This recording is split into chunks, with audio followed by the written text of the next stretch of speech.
ఐటీలో ఎంట్రీ కావాలా? Trainee software engineer గా అజా కోడింగ్ ట్యూటర్ లో 2 వీక్స్ ట్రయల్ పీరియడ్ లో వెంటనే చేరండి. నమస్తే, నేను Keshav. Welcome to Suman TV. ఆంధ్రప్రదేశ్లో సోషల్ మీడియా వారియర్స్, అదే సోషల్ మీడియా కార్యకర్తలు, వీళ్ళ చుట్టూ నడుస్తున్నటువంటి రాజకీయం రోజుకో మలుపు తిరుగుతుంది. హైకోర్టు తలుపు తట్టినప్పటికీ కూడా ఎక్కడ ఉపశమనం లభించినటువంటి దాఖలాలు లేవు. అలానే కోర్టుల్లో ఉన్నటువంటి జడ్జిలను కూడా తోలనాడినప్పుడు ఏం చేశారనే ప్రశ్న నేరుగా న్యాయస్థానాలు వేయడం ఇప్పుడు ఆసక్తికరంగా మారింది. మరోవైపు సోషల్ మీడియాలో నిన్న మొన్నటి వరకు చెలరేగిపోయిన వాళ్ళు ఇప్పుడు సారీలు చెప్తూ రకరకాల లెటర్లు రిలీజ్ చేస్తున్నారు, వీడియోలు రిలీజ్ చేస్తున్నారు. ఈ విషయంలో కొంతవరకైనా కూటమి ప్రభుత్వం మెత్తబడుతుంది అనుకోవచ్చా?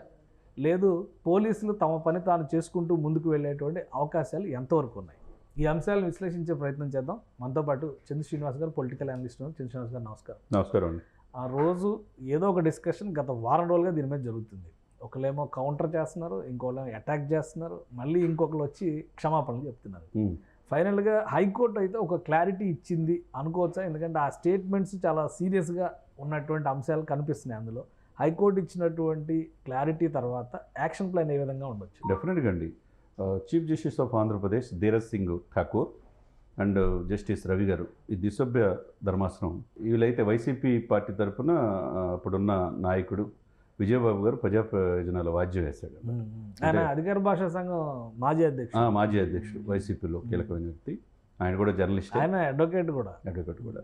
ఆయన వేసిన తర్వాత మాకు సుప్రీంకోర్టు యొక్క ఆదేశాన్ని విస్మరిస్తున్నారు. 153 సెక్షన్ ప్రకారం వీళ్ళని అరెస్ట్ చేయకూడదు. ఇప్పుడు వరకు 2000 మందిని టార్చర్ పెడుతున్నారు మా వైసీపీ వాళ్ళని ఉపశమనం కల్పించండి, వాళ్ళ మీద దాడులు అరెస్టులని ఆపేసేయండి అని చెప్పి వెళ్తే దానికి కూడా ఈయన తరపున న్యాయవాది శ్రీరామ్ గారు, అంతకుముందు అడ్వకేట్ జనరల్గా ప్రభుత్వానికి ఉన్నారు కదా వైసీపీలో, ఆయన వాదిస్తే చీఫ్ జస్టిస్ ఏం చెప్పారంటే ఇప్పుడు పోలీసుల పని పోలీసులు చేయండి, ఒకళ్ళు వ్యక్తిగత హననం చేయటం, సోషల్ మీడియాలో మార్ఫింగ్ చేయటం, ఇష్టం వచ్చినట్టు పోస్టులు పెడతాం, వాళ్ళ మనోభావాలు దెబ్బతీసినట్టే, వాళ్ళ భావ ప్రకటన స్వేచ్ఛని హరించినట్టే. మీకు ఎట్లా ఉంటుంది? ఇప్పుడు ఆర్టికల్ 14, ఆర్టికల్ 21 ప్రకారం right to freedom of speech expression everywhere in India.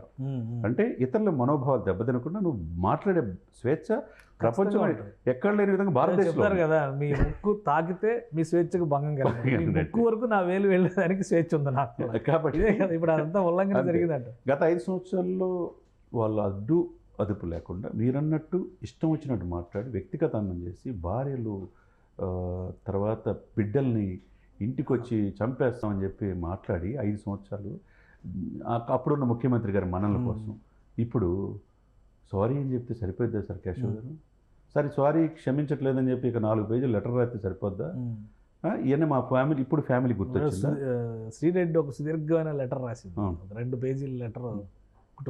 కుటుంబ సభ్యులు వాళ్ళు చాలా క్షోభపడుతున్నారు, ఇవన్నీ కూడా క్షమించండి అని. 3 చెల్లెళ్ళు ఉన్నారని చెప్పి రాసినట్టున్నది. అంటే మరి అది తెలియదా ముందు? అంటే ఆమె ఇంట్లో ఉంటే ఆడవాళ్ళ ఇంకా లక్షలాది మంది మనోభావాలు దెబ్బతీసి, ఒకవైపు పవన్ కళ్యాణ్ గారి ఫ్యామిలీని, ఒకవైపు లోకేష్ గారిని, చంద్రబాబు నాయుడు గారిని, అసలు వైసీపీ వాళ్ళు ఎట్లుందంటే టీడీపీలు ఎవరున్నా కానీ ఇష్టం వచ్చినట్టు మాట్లాడు. ఇప్పుడు తన దాకా వస్తే తెలియదు అన్నట్టు ఇది ఎప్పటికప్పుడు ఎక్కడికక్కడ కేసులు. వర్రా రవీందర్ రెడ్డి గారు కావచ్చు, లేదా బోరగడ్డ అనిల్ కావచ్చు, నిన్న వచ్చేసి మధ్యపాటి పోలీసులు వచ్చి 19వ తారీఖు మీరు రావాలని ప్రముఖ డైరెక్టర్ ఒకప్పుడు రాంగోపాలవరంను కూడా ఆహ్వానించారు. మరి 19 వెళ్ళిన తర్వాత అరెస్ట్ చేయొచ్చేవో తెలియదు, కానీ ఒంగోలు మధ్యపాటి పోలీసులు.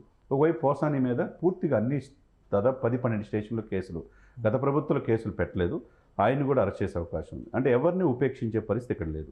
ఒకవైపు సైబర్ క్రైమ్ హైదరాబాద్లో డాక్టర్ సునీత గారు, షర్మిల గారు, ఈ పులివెందులో కూడా నేను కంప్లైంట్ ఇచ్చారు. కాబట్టి మల్టిపుల్గా 2 రాష్ట్రాలు తిరగాల్సిందే. ఇప్పుడు ఇవన్నీ చాలదన్నట్టు హైకోర్టులో ఊరట లభించిన ఉద్దేశంతో వెళ్ళారండి. వెళ్తే చీఫ్ జస్టిస్ చెప్పాడు. ఏం చెప్పాడు అంటే, మమ్మల్ని కూడా వదిలిపెట్టలేరు కదా మీరు, ఇవన్నీ మాకు తెలియదా? గతంలో మీరు చేసింది, జడ్జీని కూడా వదిలిపెట్టకుండా ఇష్టం వచ్చినట్టు పోస్టింగ్ చేశారు, మీరు ఎట్లా చెప్తారు మాకు? భావప్రకటన స్వేచ్ఛ ఇష్టం వచ్చినట్టు మాట్లాడకూడదని ముట్టికాయలు వేసింది. ఇక లేదు అవకాశం ఇక్కడ. అంటే వీళ్ళు చెప్పాల్సిన సలహాలు ఏంటి అంటే, ఇష్టం వచ్చినట్టు మాట్లాడి ఇతరుల మనోభావాలు దెబ్బతీసి, మానసికంగా కుంగదీసి, కొంతమంది సూసైడ్ చేసుకుని చనిపోయారు సార్ ఈ మాటలకి. ఇంత చేసి టార్చర్ చేసిన తర్వాత ఇప్పుడు క్షమించండి అనేది సరిపోతుందా? కోర్టుకి వెళ్ళినంత మాత్రం. కానీ ఇక్కడ కూడా ఒక డబుల్ టంగ్డ్ కనిపిస్తుంది. ఇప్పుడు శ్రీరెడ్డి క్షమాపణలు చెప్తూ ఒక లెటర్ రాసింది. అవును. పోసాని కృష్ణమురళి గారు ప్రెస్ మీట్ పెట్టి మళ్ళీ రివర్స్లో తిట్టడం మొదలెట్టాడు. ఇంకొన్ని కొత్త అంశాలను కూడా యాడ్ చేశారు. Hmm. TTD chairman BR Naidu గారి గురించి కూడా రకరకాల మాటలు మళ్ళీ మాట్లాడారు. మళ్ళీ ఫ్రెష్గా దాని మీద కూడా కేసులు నమోదైనాయి. ఆల్రెడీ ఇచ్చారు వాళ్ళు. అంటే ఇవి ఇన్స్ట్రక్షన్స్తో జరుగుతున్నాయా, వాళ్ళ వ్యక్తిగతమైనటువంటి ఆలోచనతో చేస్తున్నటువంటి పనులు ఇవి? ఒకవేళ ఎవరైనా ఉంటే, ఎందుకంటే వర్ర రవీందర్ రెడ్డి చెప్పిన దాని ప్రకారం సోషల్ మీడియాలో వేసే ప్రతి పోస్ట్ కూడా సజ్జల భార్గవరెడ్డి గారు అధిష్టానం నుంచి డైరెక్షన్లో జగన్ కనెక్ట్ కన్సల్టేషన్స్ చేసి జగన్ కనెక్ట్ ద్వారా వాళ్ళు ఇచ్చిన పోస్టులే మేము వేసేవాళ్ళం అని చెప్పారు అవును. సింపుల్గా. సో ఇప్పుడు జరుగుతున్న యాక్టివిటీ కూడా ఆ డైరెక్షన్స్ నుంచి జరుగుతున్నాయా, లేదా వీళ్ళు ఇండివిజువల్గా భయపడి చేస్తున్నారు అనుకోవాలా? అంటే భయపడి చేస్తున్నారు. అంటే ఇప్పుడు నన్ను అరెస్ట్ చేయండి దమ్ముంటేనే పోసాని వస్తాడు. ఇది సినిమా కాదు పోసానికి. క్యారెక్టర్ ఆర్ట్ నుంచి శృతి మించి ఆయన ఎక్కువ మాట్లాడారు. అంబటి రాంబాబు గారు నేను అట్లనే మాట్లాడితే ఆయన దగ్గర ఉన్న వ్యక్తిని అరెస్ట్ దమ్ముంటే అరెస్ట్ చేయమన్నాడు, తీసుకుని జాగ్రత్త తీసుకుని వెళ్ళిపోయారు. ఇక్కడ ఏంటంటే సార్, ఇక్కడ ఇప్పుడు ఎప్పుడైతే పవన్ కళ్యాణ్ గారు మాట్లాడాడో, ప్రభుత్వం వచ్చి 4 మాసాలైంది, ఇంతవరకు వీళ్ళు ఆగట్లా, వీళ్ళలో పశ్చాత్తాపం లేదు, వీళ్ళు చర్యలు తీసుకోకపోతే ఎట్లా అని చెప్పి హోమ్ మినిస్టర్ని ప్రశ్నించాడు. లా అండ్ ఆర్డర్ పరిస్థితి ఏంది, మనకు ఎంతో మెజారిటీ ఇచ్చిన ప్రజలకు ఏం సమాధానం చెప్తాం. అప్పటి నుంచి ఆపరేషన్ స్టార్ట్ అయింది. ఎవరిని ఉపేక్షించట్లా, ఎవరు ఎంత దూరం అయినా. ఇప్పుడు ఆయన ఎవరైనా మాట్లాడితే పోలీస్ ఆఫీసర్లు కూడా సప్త సముద్రాలు దాకా తీసుకొస్తాను 4 సంవత్సరాల తర్వాత అని మాజీ ముఖ్యమంత్రి గారు అంటున్నారు. ఈ 4 సంవత్సరాలు ఎలా పరిస్థితి, అసలు వీళ్ళు ఎంతమంది ఉంటారో కూడా తెలియదు. అసెంబ్లీలో కూడా వెళ్ళడానికి భయపడే పరిస్థితి, అసెంబ్లీకి కూడా వెళ్తున్నా. ఇక నేను శాసన మండలికి ఏదో వెళ్ళారు, మళ్ళీ బాయ్కట్ చేసి బయటకు వచ్చారు, వాకౌట్ చేశారు. సరే ఇక్కడ ఏంటంటే అండి, పోసానికి శృతి మించి ఎక్కువైంది. ఆయనకి అంటే ఏమనుకుంటున్నాడో తెలియదు కానీ, ఇప్పుడు ఆల్రెడీ చైర్మన్గా అయిన టీటీడీ చైర్మన్ అంటే హిందువుల మనోభావాలను కాపాడటానికి పరమ పవిత్రమైన దానికి చైర్మన్గా వేశారు. అతన్ని ఇష్టం వచ్చినట్టు మాట్లాడేతలకి హిందూ ధార్మిక సంఘాలు కూడా కేసులు వేసినాయి. చివరికి ఆయన ఇంతకుముందు టీవీ5కి నాయకత్వం వహించారు కాబట్టి టీవీ5లో ప్రతి జిల్లాలో స్టింగర్స్ కావచ్చు, రిపోర్టర్స్ కావచ్చు, వాళ్ళు కూడా కేసులు పెట్టారు. ఇవన్నీ కూడా తప్పదు, ఇక ఎవరు తిరగాల్సిందే. ఇప్పుడు ఆయనకి సినిమాలు కూడా లేవు కాబట్టి ప్రశాంతంగా కోర్టుల చుట్టూ తిరగాలి. మరి తప్పదు. లోపల ట్రీట్మెంట్ కూడా ఇప్పుడు నాయక్ సినిమా చూశారు కదా సార్, కేశవ్ గారు, నాయక్లో చెప్పొచ్చు కదా అని చెప్పేసి లోపల ట్రీట్మెంట్ బయటకు వచ్చేటప్పుడు అబ్బా అని చెప్పేసి అరుస్తూ ఉంటారు. సేమ్ అదే ట్రీట్మెంట్ ఇక్కడ కూడా ఉంటుంది. ఉండదు, ఎందుకంటే వీళ్ళని ఇష్టం వచ్చినట్టు అమ్మల్ని, కూతుర్ని అసలు ఏది వదిలిపెట్టలేదు సార్. భావ ప్రకటన స్వేచ్ఛ ఉంది కదని చెప్పేసి అలా మాట్లాడటం తప్పు కదండి. ఇప్పుడు తన దాకా వస్తే తెలియదు అన్నట్టు ఇప్పుడు తప్పదు. వీళ్ళందరికీ కూడా శ్రీరెడ్డి గారు కూడా 2 లెటర్లు రాసినంత మాత్రాన ఆమె మీద జాలి చూపించే వాళ్ళు ఆంధ్రప్రదేశ్లో ఎవరు లేరు. కాబట్టి ఆమె ఎక్కడున్నా ఆల్రెడీ కోయ ప్రవీణ్ డిఐజీ చెప్పాడు, ఆమె పరారిలో ఉంది. ఆమె ఫేస్బుక్ కూడా అన్ఇన్స్టాల్ చేసింది. ఆమె ఎక్కడున్నా ఎతుకుతున్నాం అన్నారు. కాబట్టి వీళ్ళు ఎక్కడున్నా, వీళ్ళు సప్త సముద్రాలు దాటి వెళ్ళినా ఇప్పుడు లుక్అవుట్ నోటీసులు జారీ చేశారు. ఆయన సజ్జల భార్గవ ఆల్రెడీ వెళ్ళిపోయాడు ఇతర దేశాలు అంటున్నారు. ఎక్కడున్నా తీసుకురావచ్చు. కేంద్ర ప్రభుత్వంలో బీజేపీ ఉంది.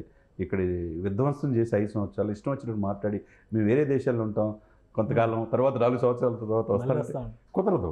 కానీ ఒకటంటే ఇప్పుడు అంత రిక్వెస్ట్ చేస్తూ లెటర్ రాశారు, మీరందరూ పెద్ద మనసుతో క్షమించండి అని అన్న అని సంబోధిస్తూ అందరినీ రిక్వెస్ట్ చేస్తూ రాశారు.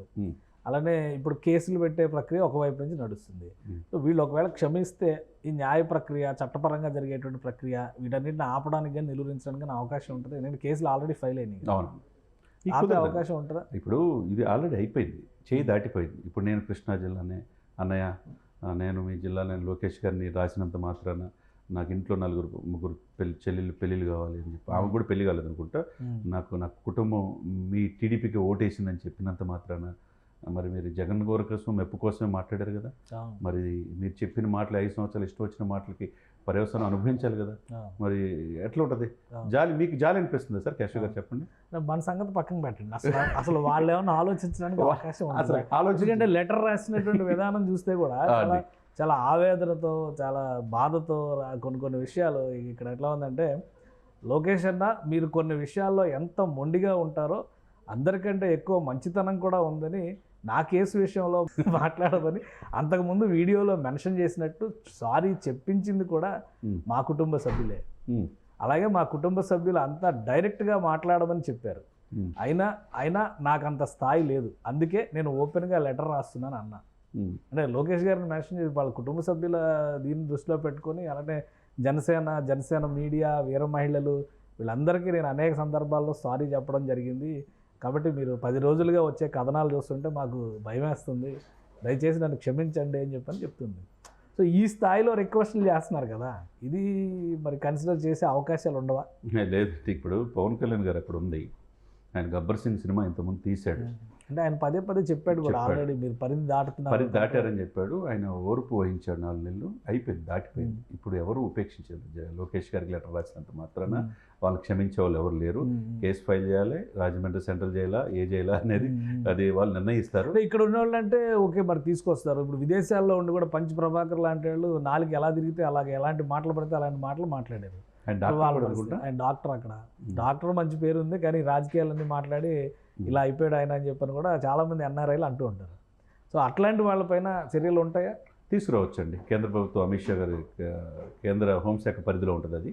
అది పవన్ కళ్యాణ్ గారు ఒకసారి వెళ్ళి అడిగితే కనుక పంచ ప్రభాకర్ గారు కదా ఆయన గురువు అయినా కానీ సప్త సముద్రాల అవతల ఉన్న వాళ్ళని జగన్మోహన్ రెడ్డి గారు 4 ఏళ్ల తర్వాత తీసుకొస్తారంటారు. వీళ్ళు ఇప్పుడు ఇమీడియట్గా తీసుకొచ్చే అవకాశం ఉంది. ఎందుకంటే ఇటువంటి వాళ్ళు ఒక్కసారి తీసుకొచ్చి వీళ్ళకి ట్రీట్మెంట్ ఇస్తే తప్పితే మిగతా వాళ్ళు మారరు.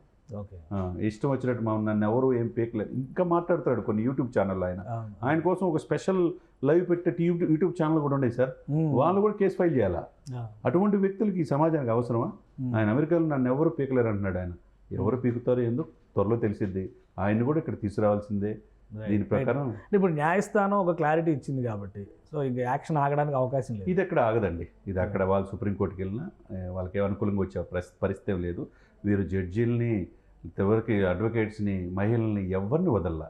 కాబట్టి శిక్ష అనుభవించాల్సింది. రైట్. థ్యాంక్ యూ చంద్రశ్రీనివాస్ గారు. ఇది ఆంధ్రప్రదేశ్లో జడ్జిల్ని కూడా వదలనటువంటి సోషల్ మీడియా కార్యకర్తలకి ఖచ్చితంగా పనిష్మెంట్ ఉంటుంది. అలాగే సప్త సముద్రాల అవతల ఉన్నప్పటికీ కూడా వాళ్ళు తీసుకురావడానికి అన్ని అవకాశాలను ప్రభుత్వం ఉపయోగించుకుంటుందని చంద్రశ్రీనివాస్ గారు విశ్లేషిస్తున్నారు. ఇక ఈ క్షమాపణ పత్రాలతో ఒరిగేది ఏమీ ఉండదు. ఇది అటెన్షన్ డైవర్షన్ కోసం చేస్తున్నటువంటి ప్రక్రియ. చట్టపరంగా కేసులు నమోదు జరిగిన తర్వాత చేయాల్సినటువంటి ప్రక్రియ యథావిధిగా కొనసాగుతుంది కాబట్టి అరెస్టులు కూడా ఖచ్చితంగా జరిగే ఛాన్సెస్ ఉన్నాయని చంద్రశ్రీనివాస్ గారు విశ్లేషిస్తున్నారు. ఇది స్పెషల్ డిస్కషన్. Keep watching.